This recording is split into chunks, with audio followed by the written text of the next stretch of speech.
What's going on, everybody? Welcome to the podcast. Thank you for joining me here tonight or this morning or whenever you may be listening to this.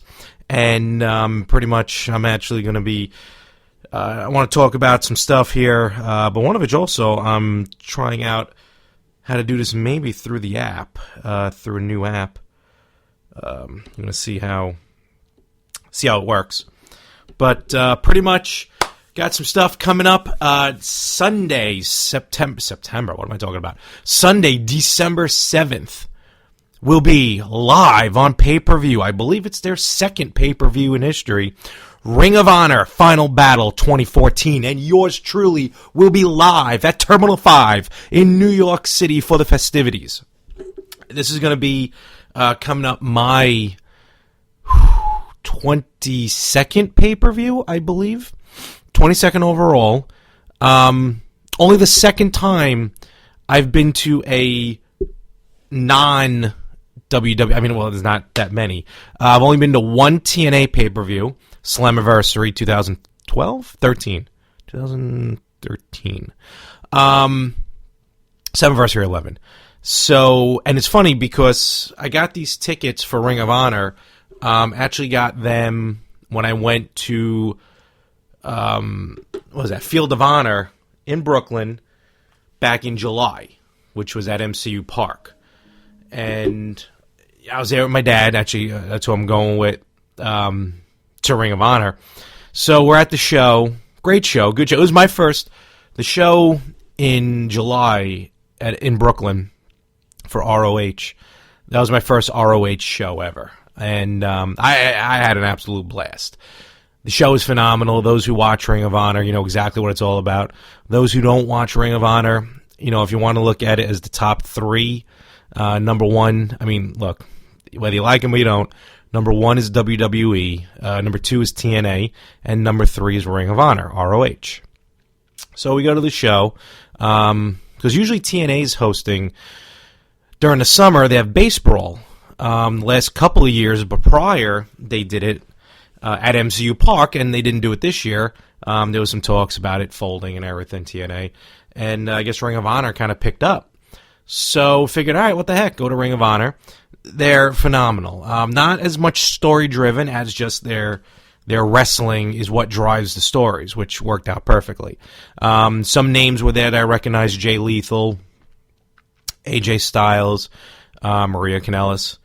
And but a lot of homegrown guys, which is what it's really meant to be, a lot of homegrown.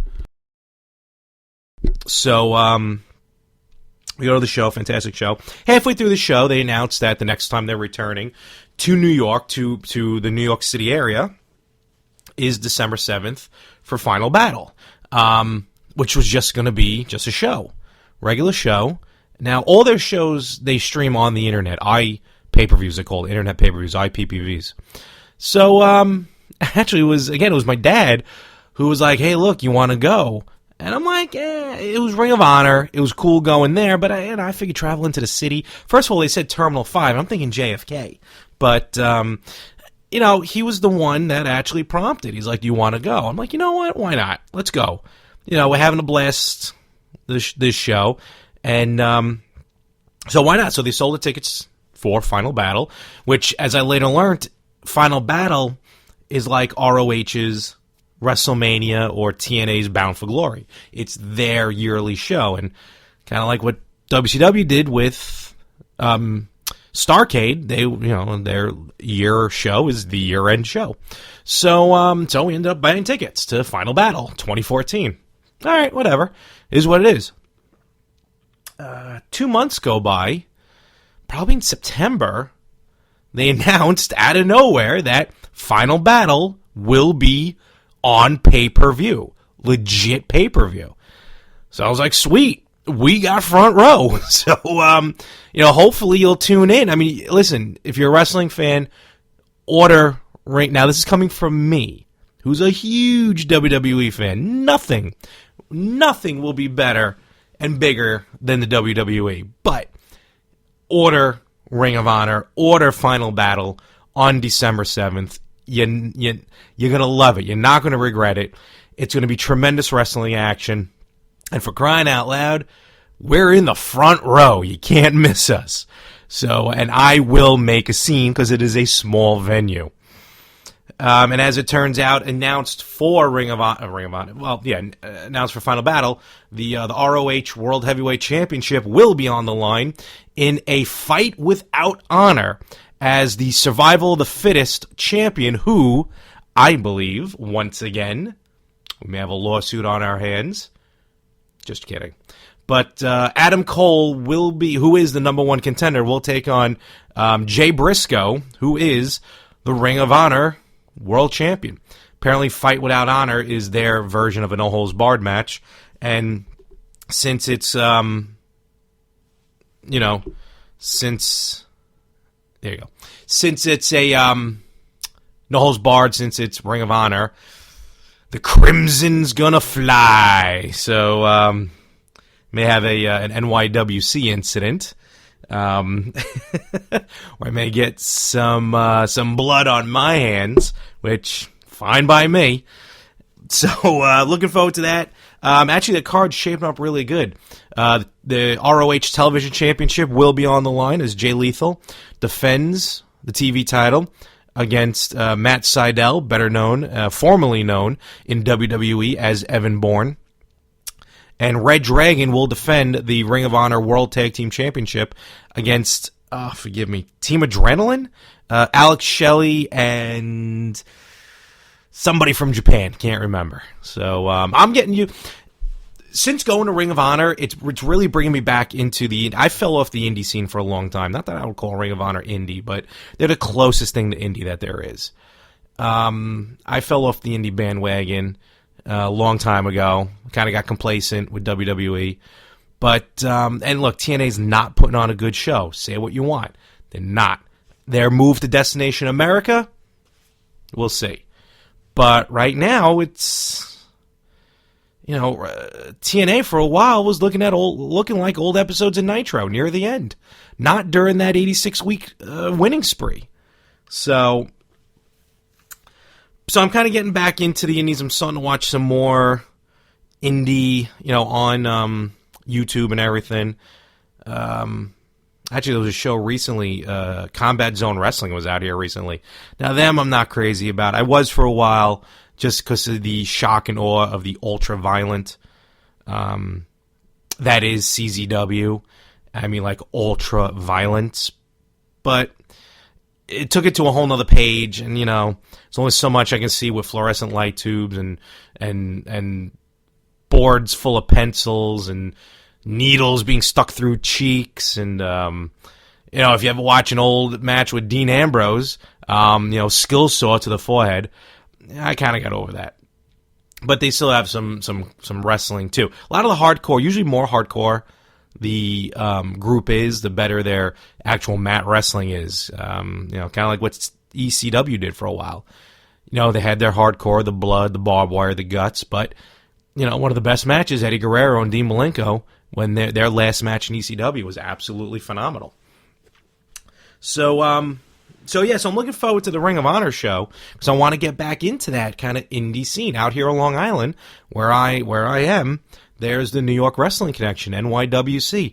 That promoted a lot of guys came out of NYWC. Kurt Hawkins, Zack Ryder, Matt Stryker, Mike Mondo from the Spirit Squad. Mikey Whipwreck runs the place, or did run the place. He was also head trainer for a little while. He's still there. Doesn't do much with the training, though. But you got, Darren Young was there. So Robbie E. came from NYWC. So, a lot of these guys, out here, NYWC is the place to be. Plus, Kurt Hawkins has his creative pro wrestling school out here. So, Long Island's starting to become kind of, the happening joint. I'm dying to go back to an NYWC show. I haven't been one of their shows in a long, long time. So, but the Ring of Honor I'm looking forward to. And, but I'm never going to leave, I'm never going to stop watching WWE. That's always my number one go-to. In fact, I was kind of flipping through the network here recently, just a little while ago, kind of prompted me to come on here. WWE, and we're talking like, the early to mid 2000s. they were doing their fair share of hardcore. It was WWE's version of hardcore, which actually worked out well. It was a mix of wrestling with hardcore. They brought out the thumbtacks when needed. They brought out the barbed wire when needed. I just watched 2 matches in particular, both featuring Mick Foley. One was Mick Foley and Edge from WrestleMania 22, which was a phenomenal hardcore match. Probably one of the first times, I think, one of the first times he actually used a fire table. So, but that match was spot on, no pun intended. And then that kind of prompted me to want to watch Randy Orton versus Cactus Jack from Backlash 2004. And that, both of those were integral because both, the matches prior, and mostly these always featured Mick Foley. He was usually always the one getting involved in it, whether it was Hell in a Cell with Mankind and The Undertaker, King of the Ring 98, or Royal Rumble 2000 with Cactus Jack and Triple H for the WWE Championship.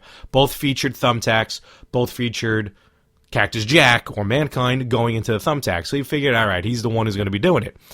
So then you fast forward to Backlash 2004 with Cactus Jack and Randy Orton for the Intercontinental title. Hence, out comes the thumbtacks. But, out of nowhere, Orton's the one who gets hit with the thumbtacks, which was the first time you saw one of the mainstream guys really get it. And, Foley had his T-shirt on, he had his Mankind shirt on, so you figure, all right, it hurts, but, it's still going through clothing. This is no T-shirt, skin, wham, thumbtacks. Just sits right up, back full of thumbtacks, arms, hands. I remember watching that, and it was almost like it was a newfound respect for Randy Orton, because up to then, it just seemed pompous and arrogant, which, that's what his character was, but just it carried over, which we all later on find out pretty much carried on for real. But that really made me a Randy Orton fan at that point. What else? And then fast forward 2 years after that with Edge and Mick Foley, and Edge is the one who hits the thumbtacks. And again, Edge, now that was Foley's way out, he was on his way out, but the same reaction was gotten with Edge as just much as Randy Orton, just as much as Mick Foley the last 2 times that he went through the thumbtacks. And, WWE, clearly, as everyone knows, has since then gone the opposite direction. Of course, listen, it's the PG era. That's perfectly fine. The 90s was the PG era for a lot of the matches, not all of them. But, WWE's starting to push that proverbial envelope again. So we're going to see what they have to offer. But being so used to WWE Hardcore and WWE Wrestling, I have a feeling when I go to Final Battle, Ring of Honor is going to, especially if they're going to be on pay-per-view, worldwide pay-per-view, they're going to be stepping it up a notch. And being in the front row, maybe I shouldn't wear white that night.